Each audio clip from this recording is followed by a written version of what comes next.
সংস্কার কার্যক্রম এগিয়ে নিতে মোকাবেলা করতে হচ্ছে নানা প্রতিবন্ধকতা। এমন চিত্র কেবল পুঁজিবাজার নয়, অর্থনীতির সব ক্ষেত্রে। এ মত দিয়েছেন প্রধান উপদেষ্টার বিশেষ সহকারী।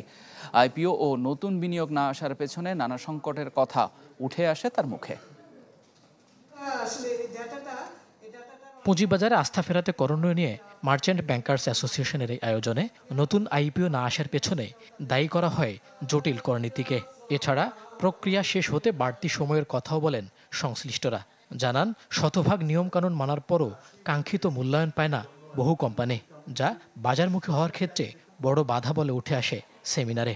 15% ইজ ওয়ার্থ ইট, কিন্তু আমি যদি লিস্টেড এবং আনলিস্টেডের মধ্যে 5% ব্যবধান রাখি, the cost of compliance, the cost of going public plus the additional scrutiny যেটা পাবলিক কোম্পানি, এটা কিন্তু পৃথিবীর কোথাও কোম্পানিরা ক্যাপিটাল মার্কেটে আসবে না। এটা হচ্ছে বাস্তবতা। যেটা প্ল্যান হচ্ছে সেটা যতক্ষণ পর্যন্ত আমরা দেখতে না পাচ্ছি, if it is on the table, আমরা ততক্ষণ পর্যন্ত কিন্তু শিওর হতে পারছি না। এ সময় তালিকাভুক্তির প্রক্রিয়া ডিজিটাইজ করার কথা জানান ডিএসি চেয়ারম্যান। বলেন, 2 মাসের মধ্যে যাতে নিবন্ধন প্রক্রিয়া শেষ হয় সে ব্যাপারে কাজ করছে ডিএসি। এ সময় কমিশন থেকে বাজারে অযাচিত হস্তক্ষেপ না করার বিষয়টিও তুলে ধরা হয়।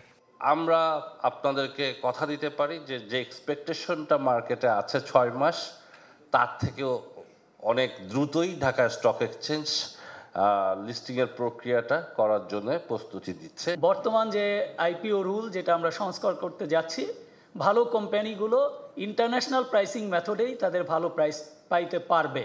সেমিনারে প্রধান উপদেষ্টার বিশেষ সহকারী জানান, 11 মাসে স্বস্তিতে এসেছে অর্থনীতি, যার প্রভাব পড়বে পুঁজিবাজারেও। এ সময় সরকারের নেয়া বিভিন্ন পদক্ষেপের কথাও তুলে ধরেন তিনি।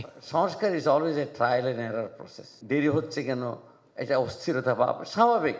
সবাই তাড়াতাড়ি কিছু করতে চাচ্ছেন, এবং এই যে এতদিনের জঞ্জাট, সেটা যত তাড়াতাড়ি ছুঁড়ে ফেলা যাওয়া যায় তত ভালো। বাজারে দেশি বিদেশি বিনিয়োগ টানতে কার্যকর নীতি সহায়তার গুরুত্ব তুলে ধরা হয় এই অনুষ্ঠানে। যে কোনো সংস্কারে লুজারের সংখ্যা কম, কিন্তু তারা সংঘবদ্ধ। মইনুল হাসান, চ্যানেল 24, ঢাকা।